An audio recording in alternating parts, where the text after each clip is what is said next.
مختصر وخت پاره موږ د دنیا ته راغلیو. هغه یو خلکو چې نن هم په دنیا باندې نوم یادېږي، نن هم خلک محبت ورسره کوي. ستا او ما څه رشته دی ورسره؟ 1400 سال تیر شول، خو نن چې ته نوم هلې پې باندې خوشحالېږې، چې زه نوم هلم پې باندې خوشحالېږم. تا هم محبت دی ورسره، ما هم محبت دی ورسره. وجه څه دی؟ وجه دا دی چې دې خلکو اسلام سره محبت کړی دی. د عربو په ځمکه باندې خو ابوجهل هم تیر شوی دی، امیت هم تیر شوی دی، عتبه هم تیر شوی، شیبه هم تیر شوی، ولید هم تیر شوی، خو د هغوی نوم څوک نه علي. خو یو غلام چې غلام ابن غلام، خاندانی غلام، خو حضرت عمر رضی اللہ تعالی عنہ چې 22 لاکھ مربع میل باندې حکومت یوازې کوي، هغه انسان چې کله راځي دی ورته پاسي وایي سیدنا بلال تشریف راوړلو. ولی حقیقی اسلام سره محبت کړه، حقیقی اسلام سره مینا محبت مونږ ته کول پکار دي. ما عزت مندو قدر مندو حضرت بلال رضی اللہ تعالی عنہ نبی علیہ السلام سره داسې مینا، هر وخت نبی علیہ السلام په خدمت کې حاضر. یو څو د شمار مسلمانان چې په دې وخت کې ایمان راوړلو او ټول عمر نبی علیہ السلام خدمت وکړو، حتی کې 20 هجری کې د هجرت په شلم کال باندې دنیا نه پرده فرمایله. نبی علیہ الصلوۃ والسلام دنیا نه پرده وکړه.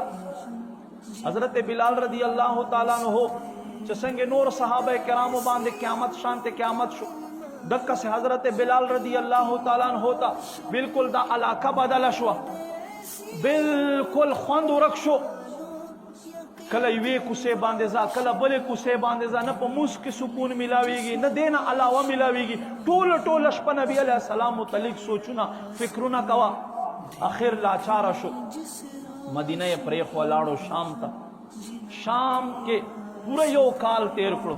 هر شپه حضرت بلال رضی اللہ عنہ کله د نبی علیہ السلام گفتار متعلق سوچ کوي، کله نبی علیہ السلام خاندان متعلق سوچ کوي، کله د نبی علیہ السلام هغه غزوات متعلق سوچ کوي، کله بچ حضرت بلال اودس ورکول هغه سوچونه کوي، او دا سوچونه فکرونه په سترګو کې علي او په زړه کې ږدوي، او په دې سره وده شي. یوه شپه سر سترګې پټې شوې، زړه سترګې کولاو شوې. الله محبوب په خوب کې تشریف راوړ.